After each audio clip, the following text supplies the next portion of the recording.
तुम्हें कितनी बार बताया है, मेरे तैयार होने से पहले मेरा नाश्ता तैयार हो जाना चाहिए। शादी के 25 सालों बाद भी मुझे क्यों बार बार एक ही बात बतानी पड़ती है लता? तुम्हें क्या है, तुम तो आराम से घर पर रहोगी, मुझे काम पर जाना पड़ता है। तुम हो कि हमेशा बेवकूफ़ों जैसी हरकतें करती हो। अगर तुम ये जानबूझ के करती हो तो याद रखना, मुझसे बुरा कोई नहीं होगा। आज भी प्रशांत का पारा चढ़ा हुआ था। इन कटु शब्दों में अपना गुस्सा उतारते हुए, गीला तौलिया कुर्सी पर फेंकते हुए प्रशांत गुस्से से लता की तरफ देखने लगा। लता के लिए प्रशांत का ये बेवजह का गुस्सा कोई नई बात नहीं थी। वह महीने में 3-4 बार ऐसे ही लता पर बरस पड़ता था। पहले पहले लता उसका विरोध करती थी, लेकिन जब कई सालों तक प्रशांत में कोई बदलाव नहीं दिखा तो लता ने खुद को ही बदल दिया। अब प्रशांत के कुछ भी कहने से लता को कोई फर्क नहीं पड़ता था। प्रशांत की हर बात वो चुपचाप सिर नीचे झुकाए सुन लेती थी। शादी के पहले 5 साल तक लता ने पूरी कोशिश की थी कि प्रशांत को बदला जाए, लेकिन फालतू का गुस्सा करना और बाद में लता को भला बुरा कहना, ये मानो जैसे उसकी आदत बन गई थी। कोई भी वाद विवाद होता तो प्रशांत सीधा लता को बोल देता, अगर मैं तुम्हें अच्छा नहीं लगता तो क्यों नहीं चली जाती अपने मायके, क्यों रहती हो मेरे साथ? इतना सब कुछ होने के बावजूद लता प्रशांत के साथ रहती थी, क्योंकि उसे अपनी बेटी की फिक्र थी।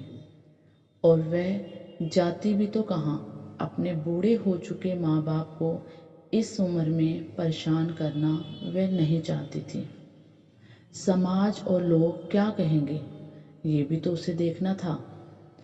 वह इतनी पढ़ी लिखी भी नहीं थी कि वह खुद जाकर कोई नौकरी कर सके और अपना और अपनी बेटी का पालन पोषण कर सके।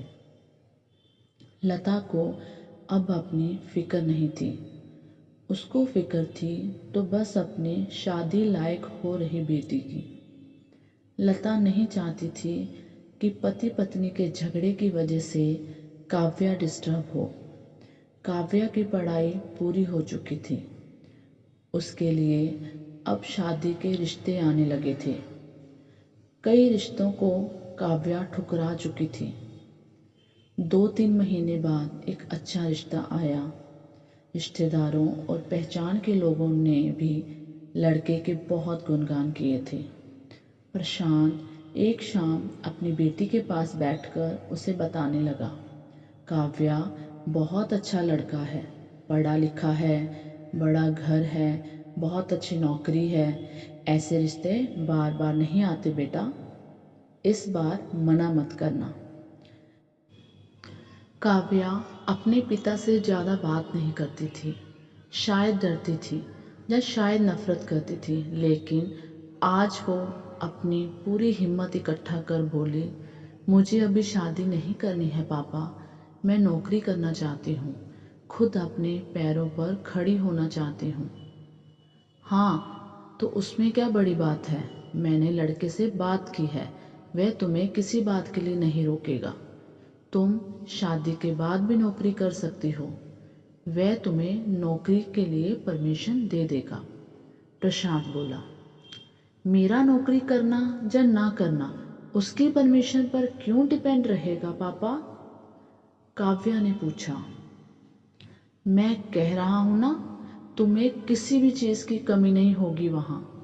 ऐसे रिश्ते बार बार नहीं आते, इसे ठुकरा मत, बहुत खुश रहोगी तुम वहाँ। प्रशांत बोला, पापा क्या मैं उतनी ही खुश रहूंगी जितनी मम्मी इस घर में खुश है? काव्या ने तंज कसते हुए कहा, आज तुम्हारी जुबान कुछ ज़्यादा नहीं चल रही?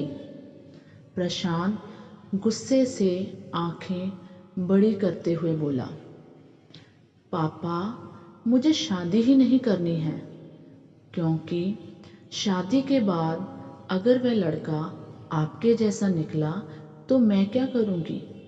मुझे आपके जैसा जीवन साथी नहीं चाहिए जो बिना बात के मुझ पर हमेशा चिल्लाए। मुझे कुछ भी अपनी पसंद का लेना हो तो 10 बार सोचना पड़े, कहीं वह नाराज ना हो जाए।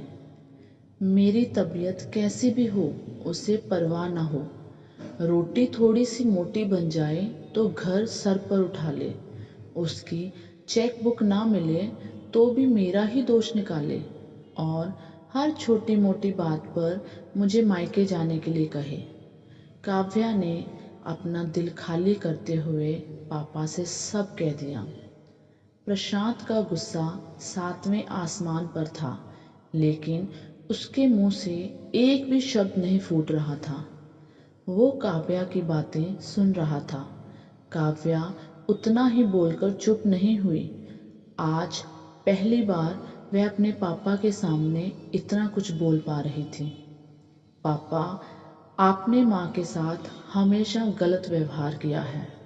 आप अपने ऑफिस का गुस्सा बिना सोचे समझे माँ पर उतार देते हैं। कभी इस बात की परवाह भी नहीं करते कि उन्हें कैसा लगता होगा। आपकी बातें सुन सुन माँ ने अपना स्वाभिमान खो दिया। प्रशांत आज पहली बार अपने किए बर्तावों को महसूस कर पा रहा था। वो इतना ही बोल पाया, जो तुम्हारा मन है वो करो, मैं तो इतना बुरा हूं ना। काव्या ने प्रशांत का हाथ पकड़ा और बोली, पापा मुझे सिर्फ एक सवाल का जवाब दें। क्या आप चाहेंगे कि मेरा पति आपके जैसा हो? अगर आपका जवाब हाँ है तो कर दीजिए मेरा रिश्ता आज ही, और ना है तो मुझे आत्मनिर्भर बनने दीजिए। प्रशांत कुछ भी ना बोल पाया और वहां से चुपचाप बाहर चला गया। आज उसे लता के सामने जाने में शर्म आ रही थी। चलते चलते उसकी आंखों से आंसू बह रहे थे। प्रशांत ने आज से अपने आप को बदलने का निश्चय किया। अगले दिन से लता ने अपने पति में काफी बदलाव देखा। वह सोचने लगी कि जो हिम्मत काव्या ने दिखाई है, वह हिम्मत अगर मैं पहले ही दिखा देती तो शायद आज परिस्थिति कुछ और होती। अब काव्या पढ़ लिख कर अच्छी नौकरी करने लगी थी और 3 साल बाद उसके लिए एक अच्छा रिश्ता आया और उसकी विदाई पर प्रशांत बोला, बेटा तू हमेशा खुश रहेगी क्योंकि तेरा पति तेरे बाप जैसा नहीं है। प्रशांत की यह बात सुनकर लता और काव्या की आंखों में आंसू बहने लगे। दोस्तों, हमारे समाज में औरतों को भले ही देवी का दर्जा दे दिया जाता है, लेकिन वह स्वतंत्रता नहीं दी जाती जो उन्हें देनी चाहिए। उन्हें बचपन से ही बताया जाता है कि वह पराया धन है। स्कूल से आने में देर हो जाए तो पिटाई मिलती है। मोबाइल पर बातें करते हुए दिख जाएं या खिड़की से झांकते हुए दिख जाएं तो शक किया जाता है। माँ बाप का घर तुम्हारा नहीं है, पति का घर ही तुम्हारा घर है।